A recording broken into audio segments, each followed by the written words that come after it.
Bienvenidos al tema de esta semana, capa de sesión, presentación y aplicación, las funciones básicas y protocolo HTTP. Los objetivos de esta semana son las funciones de la capa de aplicación, las funciones de capa de presentación, funciones de la capa de sesión y el protocolo HTTP. Bien, veamos una comparación entre el modelo OSI y el TCP/IP. El modelo OSI tiene 7 capas, en cambio el modelo TCP/IP tiene tan solo 4 capas, donde en la capa de aplicación se agrupan tanto la capa de aplicación, presentación y sesión del modelo OSI.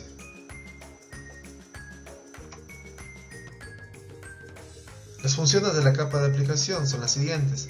Permite a las aplicaciones acceder a servicios de capas inferiores, como son la capa de transporte, red, enlace de datos. También en la capa de aplicación se definen protocolos de aplicaciones para intercambiar datos, como pueden ser datos de email, web, transferencia de archivos, etc.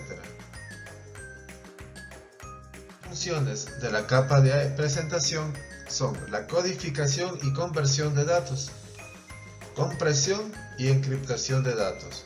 Aquí en esta capa se tienen los formatos, por ejemplo, para música o archivos de audio es MP3, para archivos de video puede ser MPG y para imágenes JPG. Las funciones de la capa de sesión son las siguientes. Crea y mantiene diálogos entre las aplicaciones. Otra función es el intercambio de información para iniciar diálogos entre las aplicaciones. Ahora veamos los protocolos usados en el modelo TCP/IP. En la capa de aplicación tenemos los siguientes protocolos principales. Como para el sistema de nombres usamos DNS, para configuración del host tenemos BOOTP y DHCP, para correo electrónico tenemos SMTP, POP e IMAP, para transferencia de archivos FTP y TFTP, y para la web tenemos HTTP. Veamos el protocolo de transferencia de hipertexto, HTTP. Primeramente, investiguen qué es hipertexto y quién lo inventó. HTTP se define en la RFC 1945 y RFC 2616. Es un conjunto de reglas que rigen la transferencia de datos en una comunicación web. Es un protocolo cliente-servidor para intercambios de información entre los clientes web y los servidores HTTP. Define la sintaxis y la semántica que utilizan los elementos software de la arquitectura web, es decir, las cabeceras y todos los mensajes de estado. ¿Cómo se realizan las transacciones HTTP? Como vimos, es un protocolo cliente-servidor. Entonces, en primer lugar, se realiza la conexión entre el cliente HTTP con el server mediante TCP por el puerto 80. En segundo lugar, tenemos que el cliente envía una solicitud al servidor. Y en tercer lugar, tenemos la respuesta del servidor para el cliente. Y por último tenemos el cierre de la conexión, es decir, el fin de la conexión por parte del cliente y el servidor. HTTP es un protocolo sin memoria de estado. Por favor, investiguen qué significa que no tenga memoria de estado. El funcionamiento básico del protocolo HTTP es: se envía una petición y el servidor responde. ¿Qué tipos de conexiones tenemos en HTTP? En primer lugar, tenemos la conexión no persistente, donde cada par solicitud-respuesta es enviada en conexiones TCP separadas. Es decir, se abre la conexión TCP, se envía el par solicitud-respuesta y luego se cierra la conexión. Esto se hace para cada par solicitud-respuesta, por lo que se conoce como conexiones múltiples. El segundo tipo es la conexión persistente, en donde cada par solicitud-respuesta es enviado en una misma conexión TCP, es decir, se abre una vez la conexión TCP, se envían todos los pares de solicitud-respuesta y al final de enviados todos se cierra la conexión TCP. Lo podemos ver mejor en el siguiente gráfico. Para múltiples conexiones, primeramente se abre la conexión TCP, se envía la solicitud, el servidor responde y se cierra la conexión. Luego para el siguiente par, se abre la conexión, se envía la solicitud, el servidor envía la respuesta y se cierra, y se abre la siguiente conexión para el siguiente par. En cambio, en conexión persistente, abrimos una sola vez, se envían todos los pares solicitud-respuesta y se cierra la conexión TCP.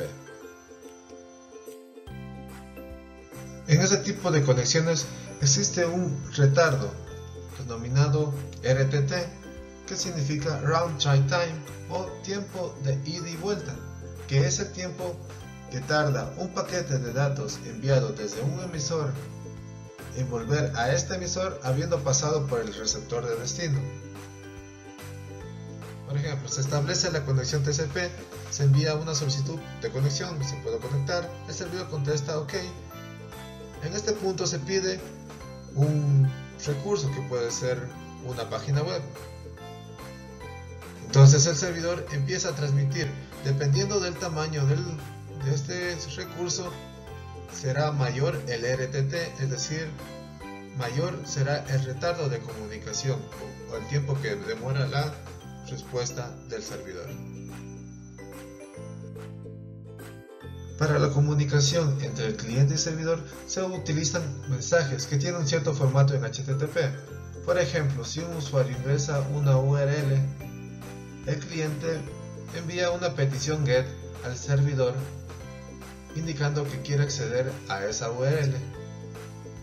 Luego, en caso de que el servidor posea, enviará un código que indicará que si posee o no ese recurso, y luego enviará el recurso en el mismo mensaje de respuesta. Y así para cada recurso, como puede ser de una página web, una imagen o cualquier otro archivo. Siempre habrá un par petición y respuesta. Ahora veamos cuál es el formato de una petición HTTP, petición que la realiza el cliente al servidor. Primeramente está conformado por una línea de solicitud y las líneas de cabecera que acompañan a la línea de solicitud. La línea de solicitud está conformado por tres campos.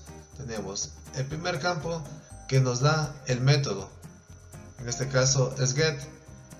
En HTTP existen varios métodos. Tenemos GET, POST, HEAD, PUT y DELETE. Favor investigar para qué se usa cada uno de estos métodos en una solicitud HTTP. El segundo campo de la línea de solicitud es la dirección del recurso solicitado. Luego tenemos la versión de HTTP con que se está trabajando. Todos estos campos tienen que estar separados por un espacio. En la línea de cabecera podemos distinguir la cabecera host, que nos indica el servidor al que estamos conectando o el dominio que nos estamos conectando. Otra cabecera importante es la de connection. En este caso, en este ejemplo, tenemos que nos dice que es keep alive, lo que significa que es una conexión persistente. Si fuera una conexión no persistente, la conexión diría close. User agent nos indica el navegador que está realizando la petición. Accept coding nos indica los formatos en los que es compatible la solicitud, y Accept language nos indica el idioma que se está solicitando. Les invito en este enlace a observar para qué sirven cada una de las principales cabeceras HTTP. Veamos cuál es el formato de una respuesta. Esta respuesta está conformada primeramente por una línea de estado